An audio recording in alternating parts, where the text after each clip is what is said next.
Hey, how's it going, guys? Welcome back for another card review. So in this video, I'm going to talk about the Creed of Earthlings series, and this time we're going to talk about the one of the jackpot cards, and that is Enkidu, which is a dark god.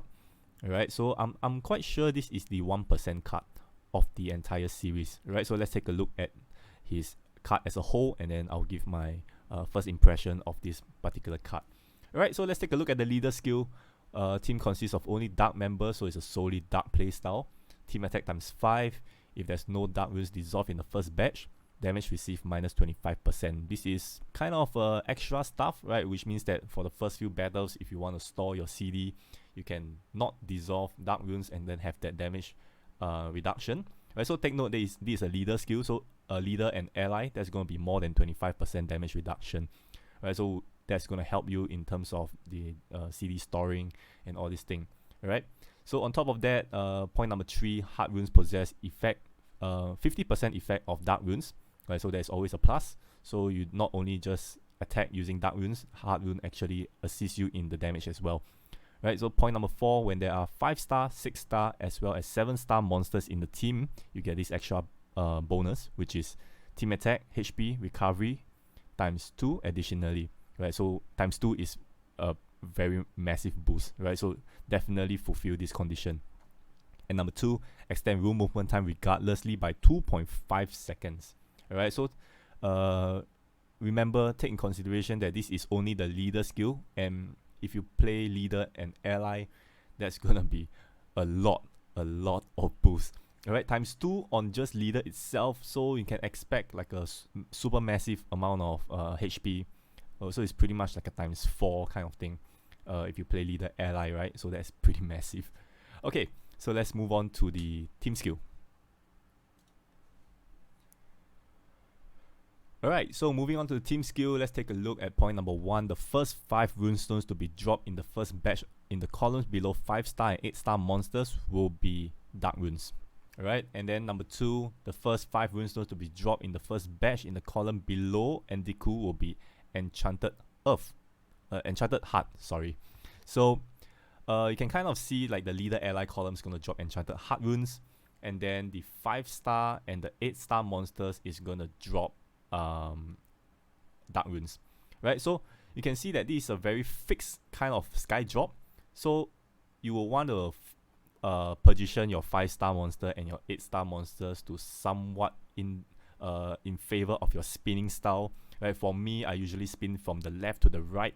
So what I want to do is maybe I'll put the second slot, my 5-star, and then I'll probably put my 6-star or 7-star in the third slot. 4th slot, I'll put the 8-star. Right, so at least you split the 5-star and 8-star apart, so that the dark runes actually drop as two sets of combo instead of one big chunk of dark runes. Right, so the way you play is somewhat like Ultraman Zero, whereby you want to separate the water and dark monsters, right? Like water dark, water dark, water dark. So you get that alternate sky drop instead of one big chunk of sky drop, right? So this is pretty much its play style, and then on top of that, dark attack times 3, which is pretty massive. All right, so this card here plays a lot around the position of your cards, as well as the rarity of your cards. So this one is actually a very interesting playstyle, and I feel that the HP is going to be pretty massive, right? I'm going to talk about that later. Right, so notice that this team skill actually involves an 8-star monster, whereas the leader skill just now, as what we mentioned, only have up to 7 stars. Right, so pretty much this team, once it's out, you pretty much have Enkidu. And then I think I pronounced it wrongly at the start of the video, right? Enkidu. We have this card right here, and then we have a 5-star, 6-star, 7-star, and 8-star monster in the team, right? So that pretty much fulfills the entire team setup. And so moving on to the active skill of Enkidu. I think I did say Enkidu just now, like what the hell. Okay, so anyways, CD 7. Alright, so number 1, release lock skill of all members. So I think this is the first. No, not really. Yeah, skill unlock. I wanted to say this is the first skill unlock for Dark. Then I realized that Beholder is the first dark card that is a skill unlocker, but never mind. Right, so basically release lock skill of all members. So this is always a very good active skill to have, especially when it's a leader ally. Okay, you have 2 times to unlock your skills. So number 2, when there are 5-star, 6-star, 7 and 8-star monsters in the team, you can restore all runestones to its normal state, meaning that you can kind of clear all your bot hazards such as weathered runes, frozen runes, electrifying runes, and all this is actually a very very good way to kind of restore your bot. Okay, and then number 3, explode columns below 7 and 8-star monsters to generate enchanted runestones.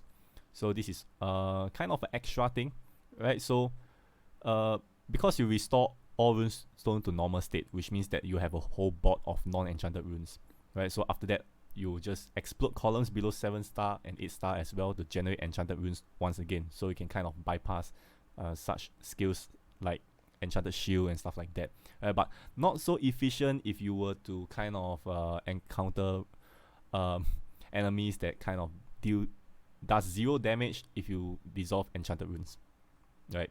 So that puts the restore all runestones into normal state in redundant, okay? Other than the fact that it removes the bot hazard. So last but not least, we have 1 round. Other runestones possess effect of dark runestones. Okay, so this one is more like a good to have. So if you run into any scenario whereby you have an anti-initial dark dissolve kind of monster, you can use your other runes to kind of deal damage, in a sense. Right, so overall, I think that this is gonna be a very, very interesting playstyle. Alright, so I'm not really gonna go into the monsters that you can put in for this team because there is actually quite a lot of monsters, right? The dark attribute have actually quite a huge pool of cards, right? 5-star is more of the bi-weekly cards. We have many usable 6-star cards such as Lancelot. We have what's that card called? Hiei from Yu Yu Hakusho, right?